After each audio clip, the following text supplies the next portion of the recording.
அம்பேத்கர். சாதி கொடுமை என்பது ஆண்டாண்டு காலமாக நடைமுறையில் இருந்து வந்தது மட்டுமல்ல, மனு காலத்திலிருந்து அது எழுத்துமுறை சட்டமாகவும் இருந்து வந்துள்ளது. வெள்ளையர்கள் ஆண்ட காலகட்டமான 1931ஆம் ஆண்டு மக்கள் தொகை கணக்கெடுப்பு என்பது வரையறைகளை வைத்து தீண்டப்படாத சாதிகளை பிரித்தது. பார்க்கக்கூடாதவை, அணுகக்கூடாதவை, தீண்டக்கூடாதவை என பல சாதிகள் அடுத்தடுத்து வைக்கப்பட்டிருந்தன. அந்த சாதிகளை சட்டமும் நீதியும் தீண்டவில்லை. இதனை உடைத்தெறிந்தவர் பீமாராவ் அம்பேத்கர்.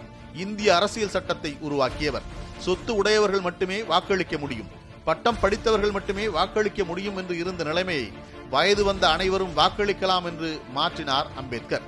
அமெரிக்கா போன்ற வல்லரசு நாடுகளிலேயே கருப்பினத்தவரும் பெண்களும் வாக்குரிமை பெற நீண்ட நெடிய போராட்டங்களை நடத்த வேண்டியிருந்தது.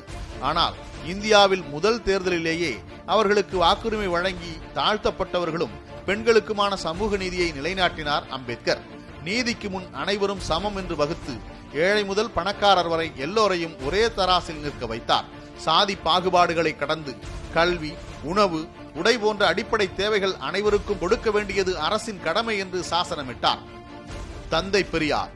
பெரியாரின் சமூக நீதி செயல்பாடுகளை சில வரிகளில் கூறிவிட முடியாது. 2000 ஆண்டுகளுக்கு மேலாக மனித சமூகத்தை பீடித்திருக்கும் சாதி எனும் அரக்கனுக்கு எதிராக வாழ்வீசிய வீரர். பகுத்தறிவு என்ற சொல்லை கொண்டு தமிழ் மக்களுக்கு அறிவொளி ஊட்டிய சூரியன். மக்களுக்காக இரவும் பகலும் நோயும் பிணியும் பார்க்காமல் அயராது உழைத்துக் கொண்டிருந்த அவர் தமிழ் சமூகத்தின் சாதாரண கிழவனல்ல, கிழக்கு திசை. வட மாநிலங்களை காட்டிலும் இன்று தமிழகம் வளர்ந்த நிலையை எட்டியிருப்பதற்கு மட்டுமல்ல, தமிழ் மக்கள் எவரையும் விட சமூக நீதியை கட்டி காத்துக் கொண்டிருப்பதற்கு காரணம் பெரியார். தமிழர்கள் சாதியை பெயரின் பின்னால் பெருமையுடன் சேர்த்துக் கொண்டிருந்த காலத்தில் சாதியின் பெயரை வெளிப்படையாக கூறுவதற்கே கூச்சப்படும் நிலையை உருவாக்கியவர். இந்திய அரசியல் சாசன சட்டத்தில் அரசு சாதி மத பாகுபாடு பார்க்கக்கூடாது என சமூக நீதி காக்க அம்பேத்கர் எழுதிய வாசகங்களையே இடஒதுக்கீடுக்கு எதிரான ஆயுதமாக சிலர் மாற்றினர். உடனே சமூக நீதி காக்க தெற்கில் பெரியார் தலைமையில் வெகுண்டெழுந்தது தமிழகம். நிறைவேற்றப்பட்ட ஒரே ஆண்டில் அரசியல் சாசனம் திருத்தப்பட்டது.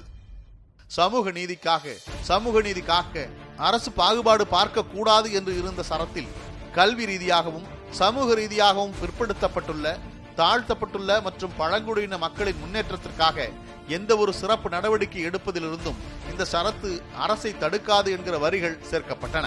இது மட்டுமல்ல, பெண்கள் முன்னேற்றத்திற்கு உலகில் எந்த ஒரு ஆணை காட்டிலும் அதிகம் உழைத்தது பெரியார் என்று கூறினால் அது மிகையல்ல. இன்று பெண்கள் பள்ளி கல்லூரிகளுக்கு செல்லவும் வேலைக்கு செல்லவும் மிக முக்கிய காரணம் பெரியார். பெரியார் என்கிற பெயரே பெண்கள் கொடுத்ததுதான் என்பதன் மூலம் அவரது பணியின் மகத்துவத்தை அறியலாம். அவர் எழுதிய பெண் ஏன் அடிமையானால் நூல் இன்றளவும் அதிகமாக வாசிக்கப்படுகிறது.